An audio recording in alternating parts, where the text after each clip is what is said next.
O Senhor esteja convosco. Ele está no meio de nós. Proclamação do Evangelho de Jesus Cristo, segundo Lucas. Glória a vós, Senhor. Naquele tempo, Jesus estava expulsando um demônio, mas alguns disseram: é por Beelzebu, o príncipe dos demônios, que ele expulsa os demônios. Outros, para tentar Jesus, pediam-lhe um sinal do céu. Mas, conhecendo seus pensamentos, Jesus disse-lhes: todo reino dividido contra si mesmo será destruído, e cairá uma casa por cima da outra. Ora, se até Satanás está dividido contra si mesmo, como poderá sobreviver o seu reino? Vós dizeis que é por Beelzebu que eu expulso os demônios. Se é por meio de Beelzebu que eu expulso demônios, vossos filhos os expulsam por meio de quem? Por isso, eles mesmos serão vossos juízes. Mas, se é pelo dedo de Deus que eu expulso os demônios, então chegou para vós o reino de Deus. Quando um homem forte e bem armado guarda a própria casa, seus bens estão seguros. Mas, quando chega um homem mais forte do que ele, vence-o, arranca-lhe a armadura na qual ele confiava e reparte o que roubou. Quem não está comigo, está contra mim. E quem não recolhe comigo, dispersa. Quando o espírito mau sai de um homem, fica vagando em lugares desertos à procura de repouso. Não encontrando, ele diz: vou voltar para minha casa de onde saí. Quando ele chega, encontra a casa varrida e arrumada. Então ele vai e traz consigo outros 7 espíritos piores do que ele. E entrando, instalam-se aí. No fim, esse homem fica em condição pior do que antes. Palavra da salvação. Glória a vós, Senhor. Que as palavras do Santo Evangelho perdoem os nossos pecados e permaneçam para sempre. Amém. Podemos nos sentar um pequeno instante? Queridos irmãos, queridas irmãs, o evangelista São Lucas, ele nos mostra sempre a dinâmica da oração, a oração que deve estar sempre presente na vida do discípulo, e por vários trechos aqui no evangelho ele até mesmo mostra Jesus que reza, Jesus que fala ao Pai de coração.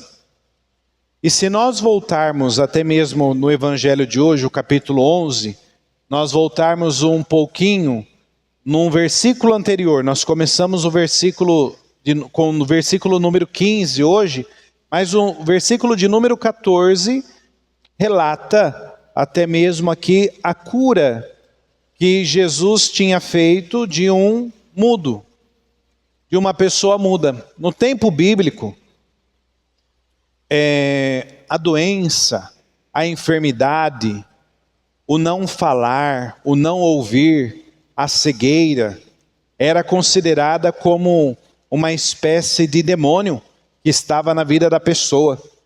Então, quando Jesus cura aquele mudo, então vem todo o desenrolar do evangelho de hoje. Que as pessoas começam a falar que ele, por fazer parte dos demônios, ele expulsa aquele espírito mau por meio de Beelzebu, o príncipe dos demônios. E aqui está um grande olhar que nós temos que ter para todo esse trecho do evangelho. O mal, qualquer tipo de mal, parece redundante, mas é algo que a gente tem que refletir. O mal nos impede de falar aquilo que é bom, falar o bem. O mal nos cala. O mal faz com que nós não falemos as coisas boas de Deus, as coisas que vêm do céu, as coisas sagradas. E aí, o mal ele vai pervertendo até mesmo a própria palavra que o Senhor nos dá. Aqui, até mesmo, algumas pessoas que seguiam Jesus, começaram até a dizer que Jesus ele estava possuído por um espírito mau, possuído por um demônio. E é interessante que Jesus ele não é, isso temos que notar, não é unanimidade. Sofreu muitas críticas. Muitas pessoas não aceitavam a sua palavra, não aceitavam o modo como ele vivia, não aceitavam as curas que ele fazia, e sofreu muito. Mas aqui, falar que Jesus era um demônio, que ele expulsava pelo espírito de Beelzebu, já era demais para falar do Filho de Deus. E vem então as blasfêmias, né? Então, quanto mais nós estamos com a palavra de Deus em nossa vida, e não a desvirtuamos do que ela é, mais espíritos maus nós expulsamos de perto de nós. Quanto mais nós permitimos que algumas situações ruins predominem em nossa vida, os espíritos maus vão se alojando na nossa vida, e as reclamações começam a ser maiores, a maldade começa a ser maior, a vingança começa a ser maior, o olhar raivoso começa a ser maior. E é por isso que até mesmo no Evangelho fala que aquele mal que eu tinha falado vai ser possuído, o meu corpo vai ser possuído por espíritos piores ainda, por essa lamentação que eu vou fazer no tempo todo. E aí vale a pena nos questionarmos. Tenho reclamado muito? Tenho murmurado muito? Até brinco às vezes nós, quando olhamos no espelho, vemos uma pessoa que reclama. Quando a gente vê, a gente já está reclamando às vezes. É um impedimento de falarmos a bondade de Deus, quando a reclamação entra na nossa vida. E aí está um grande passo para nós. Não permitirmos que nenhum mal aconteça conosco, não permitirmos que a divisão aconteça no nosso coração, mas que do nosso coração, das nossas falas, só saiam o bem. E como nós vamos conseguir fazer isso? O profeta Joel falou na primeira leitura, até mesmo nos apontando aquele último dia, o dia final, o dia escatológico. Como vai ser o último dia para mim, no dia do julgamento? Mas o profeta aponta para nós um modo de viver.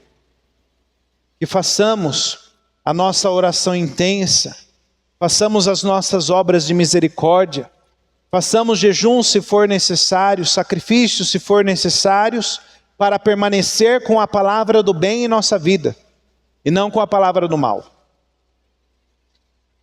Para podermos falar e expressar. Jesus falava em todos os lugares que ele estava, porque ele é a palavra eterna do Pai, ele é a voz do Pai, e faz de nós também a sua voz. Que responsabilidade nós temos. Se eu não falo aquilo que é de Deus, se eu não falo aquilo que é de Jesus, eu vou me calar como aquele mudo estava calado, e o mal vai se alojando em minha vida e me impede de dar passos significativos para anunciar as maravilhas de Deus. A nossa fala seja somente o bem, caso contrário, o mal ainda está alojado. Tenhamos esse cuidado. Peçamos perdão a Deus, façamos as nossas orações, mas sempre por amor. Porque não vai ser um peso. Um sacrifício que eu fizer não vai ser um peso. Uma oração que eu fizer com mais intensidade. Mas vai ser leveza para o coração, para continuarmos sendo chamados filhos de Deus.